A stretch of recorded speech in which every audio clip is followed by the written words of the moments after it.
ఇవాళ ఏమీ లేదు. చెప్పింది కదండి, హ్యాపీగా మంచి కార్లో తిరుగుతున్నా. కియా సెల్టాస్ దాదాపు 6 సంవత్సరాలు పూర్తయిపోయింది. క్రితం గుడిసెలో ఉన్నప్పుడే కార్ తీసుకున్నాం జస్టిస్ ద్వారా. సో బయట చూడండి, మా ఇంటి పక్కన కూడా నాతో కూడా చదువుకున్న అతను కారు ఉన్నాడు. రైట్, అతను నేను ఒకరోజు డిస్కస్ చేసుకుంటూ నేను ఒక మాట అన్న అతనితో, ఈ కారు టైర్ మార్చేలోపు నువ్వు చచ్చిపోతామని చెప్పాను. అంటే ఎట్లా అంటే ఆ కారు తిరగదు, కారు ఇంట్లోనే ఉంటుంది.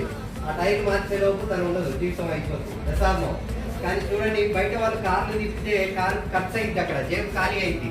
ఎంత తిరిగితే అంత జేబు నిండుతుంది, జేబులో డబ్బు వస్తుంది. ఆ రోజున 70,000 ఉన్నప్పుడే యాక్చువల్గా 15 లక్షలు పెట్టి కారు ఎవడు కొనడు పిచ్చోడు. లేకపోతే ఇల్లు కట్టుకోవడమో ఏదైనా స్థలం కొనుక్కోవడమో ఇట్లాంటి పని చేస్తాడు. కానీ మావిడ కూడా ఆ రోజున కారు కొనని చెప్పింది.